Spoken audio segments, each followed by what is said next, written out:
have our man Scott Gobranson on with us Yeah. every week here on Dealing with KC because he sees things Vegas Raiders that we don't always see. Scott, there's a rumor out there that Scott had one of the premier suites at the F1 races this past last week. Scott, is that because true? he's big time. Just Like one, it was 3. See, my bad. I shortchanged. No, I'm just kidding. My mistake. I'm just kidding. What's crazy about the F1 thing though is, I lived in Las Vegas for a long time, going back to the early 90s when there was hardly anybody there, right? Considering what it is now. And everybody just complaining about it because, well, the traffic, and yes, it does. But for those of us who've lived in big cities, and you guys have, you do, it's sort of like, yeah, it's an inconvenience, but also remember all the jobs, all the other things that it brings. So it's sort of funny to see people complain about it. And I wonder if the same people are going to complain about all the congestion that comes around the Super Bowl come February, right? Yeah. People are always going to complain, Scott. They do. Absolutely. And let them. That's good. Hey, if they enjoy it, let them do it. Dealing with KC here on KIFM West Sacramento 98.5 FM, KRX QHD2 Sacramento, ESPN 1320, always live on the free Odyssey app and 1320 TV as well on Twitch, YouTube, and the app formerly known as Twitter. Official introduction, our man Scott Gobranson, Silver and Black today. Kind enough to join us as he is every single Tuesday at this time, talking Raider football. And let's talk, didn't get a win against Miami. Not a lot of people expected them to get a win against Miami, but all things considered, I'm pretty happy with the way that the Raiders played in that one. Scott, curious to get your thoughts. And most importantly, curious to get your thoughts on Aiden O'Connell. Those turnovers obviously really, really stand out. And in this very short time of watching him, do you see a player that this team can develop into potentially being their franchise quarterback? Wow, that's a tough one at the end there. That's a big question. We could spend a half hour on that one there. But you got time, baby. The Kings lost by 30 last night, Scott. We can do whatever you want to. Try to forget about that, right? Yeah. But look, I think you look at this team, and you're right about the performance in Miami. We talked about it last week here with you guys, which was, hey, they need to win one of these 2 games. Now they lost to the Dolphins. They had plenty of opportunities. I've been saying it all week so far, which is the 2 words for that game were missed opportunities. The Dolphins did not play as well as they can on offense. They still did pretty good. I mean, Tyreek Hill had 145 yards, but the Raiders had opportunity. If they could have fielded a consistent offense, they might have won that game. Who knows, right? But you look at Aiden O'Connell and you say, he's a 4th-round draft pick. He's a rookie. Have we seen enough for him to decide whether or not he's a franchise quarterback? No. And I don't think you will in this season either. So, which puts the Raiders in the position of, hey, if you're in a position to draft a guy that is a 1st rounder, that is a potential franchise quarterback, you still got to draft him. Doesn't matter what Aiden O'Connell is going to be or can be. I think the Raiders have to do due diligence there. It's tough because they don't know who their coach is going to be yet and what system they're going to be running. So lots of question marks there. But Aiden O'Connell makes mistakes. Yeah, he's a rookie. He's not CJ Stroud. He's not the top of the 1st round.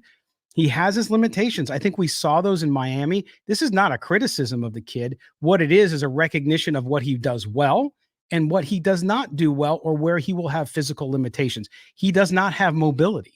He does not have the mobility. And I'm not talking about Lamar Jackson here, about running the ball. I'm talking about a guy who can just step up in the pocket, move around in the pocket a little more. And we saw that limitation. Now, can he develop it a little bit? Sure. But it's the reason he was a 4th-round draft pick and not a 2nd-round draft pick last year coming out of Purdue, despite putting up all the yards and the scores. So I think you have to continue to let him do it. And I think a lot of folks were really harsh about it. And it's like, well, what did you want? You wanted the rookie to start. Did you expect him to be a 12-year veteran and make no mistakes? And even they make mistakes. So I think you have to look at it that way. And it's a wait and see type of thing. What they have. Is he going to be a starting quarterback in this league? He may be. At this point, too early to tell.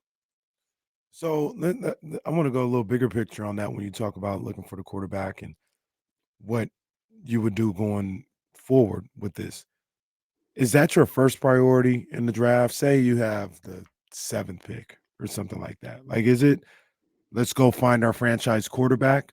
Or do you want to build the team around the quarterback up a little bit, go get some offensive line help, go get somebody in the secondary, whatever the case may be, and say, hey, we got Aiden O'Connell, where I don't want to act like he's a sacrificial lamb, but we'll keep working with him until we're ready to add a quarterback to a roster that's ready to win? It's a great question, and I think it's one that I get into debates with all people all the time because it is a very good question because you can't have a good quarterback. We saw it with Joe Burrow, right? The first couple of years of his career, where he blew his knee out. He could, and even now, you saw him get hurt again this year because his offensive line. They spent money there, it just didn't work out, and he was not protected. I though would say this to you, Casey, is the fact that what are there more of? Franchise quarterbacks or offensive and defensive linemen? I would get the quarterback. This is a quarterback league. Without a good quarterback, you're not going to win. Okay. And so I think you have to do that. That does not mean that you put them out there with a Swiss cheese offensive line and the kid gets killed. You have to make improvements there too and do it over time. So it depends where the Raiders are. It's a deeper quarterback draft, but you have to feel, I think, to answer your question, you have to feel that that guy is the guy. You have every belief in you that he's going to be your franchise quarterback for the next 10 or 15 years, whatever the time frame is. If that's the guy, then you get him. If you don't feel that way about a guy, then absolutely fill the trenches with studs and worry about the quarterback later and try to build up, knowing that it might take you a few more years. Do you think, and I know a lot of people, and I think we even discussed this last week, Scott, heading into this 2-game stretch where you got Miami and then you got Kansas City. Well, unfortunately, you had Miami. Now you got a really pissed off Kansas City coming up, who just lost that game to the Philadelphia Eagles. Is this do you think, and we can use Aiden O'Connell as part of this and Antonio Pierce, is this a true evaluation of these guys for the front office? Hell, I don't even know if the Raiders have a long-term general manager in place. Like, is this all very much an evaluation process, or like a true, real evaluation process? I think it is because, look, you can't. I go back to when I was a kid and my parents, whenever I would say, it's not fair, my parents would say, life's not fair. Guess what? Sometimes doors open and you get a very, very, very small opportunity to take advantage of it. Whether it's fair, the cards are stacked against you, doesn't matter. And I think that's where Antonio Pierce is, right? Can Antonio Pierce win the job and only win 3 games out of the 9 he's coached? I don't know. I don't think people would feel good about that. He's a great guy. Everybody likes him universally. And then the same thing with the interim general manager, who's Champ Kelly. He's got a great reputation. He built his kind of resume up in the front office, of course, coming from Chicago. So I think he would have a better chance. Now, they've made some moves in the interim, including with that roster. So if those things pan out, I think Champ Kelly would have a much easier road to the full-time gig than does Antonio Pierce, just because that is such a wins and losses position, right? So he's got to show something.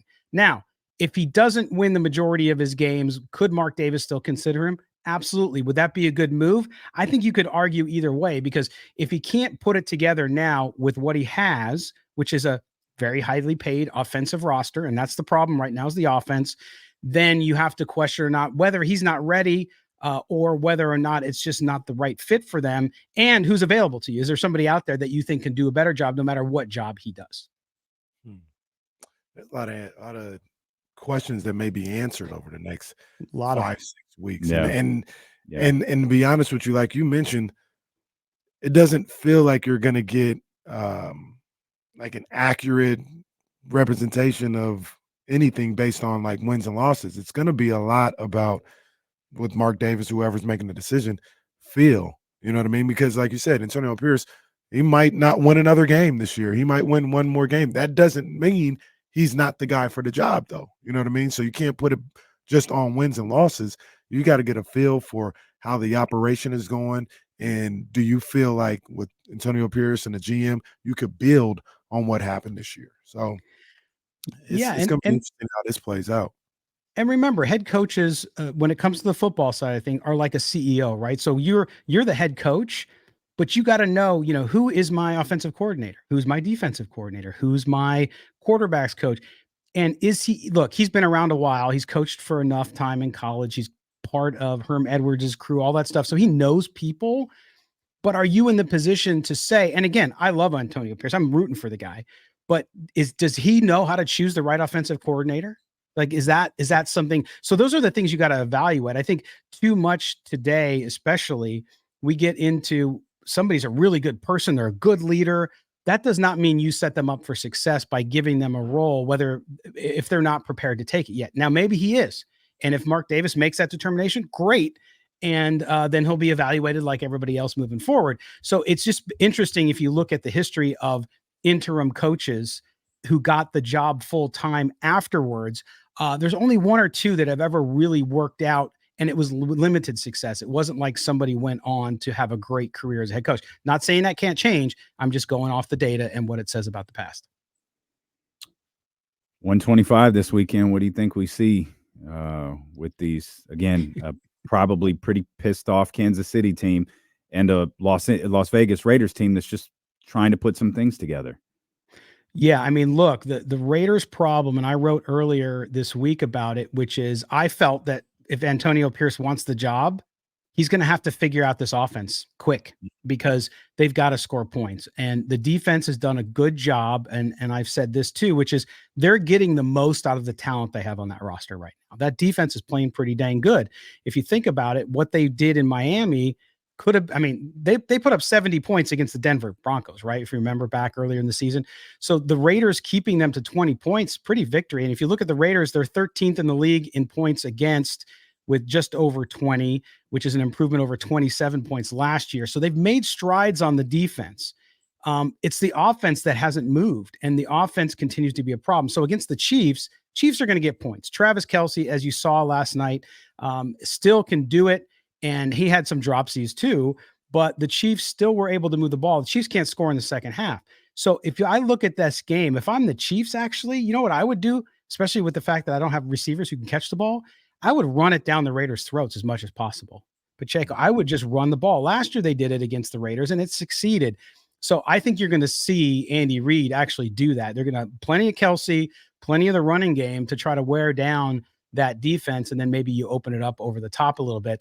But it's a tough road for the Raiders here. I think, again, coming off the performance they had in Miami, I like the defense, but can they score? I know the Chiefs will score enough, and so it's going to be a tough game, and it's hard for me to pick the Raiders at this point, but anything can happen. If this is the game that they need to win, I like their chances to stay in it. It's just, can they finish, and can the rookie quarterback have a comeback game? And I think he can, but odds I think are against it. Great stuff, Scott. Always a pleasure talking to you. We'll be excited to talk with you after the Raiders and the Chiefs this weekend, man. Thanks for joining us. Have a great holiday. You too, man. Have a happy Thanksgiving to everybody out there in Sacramento.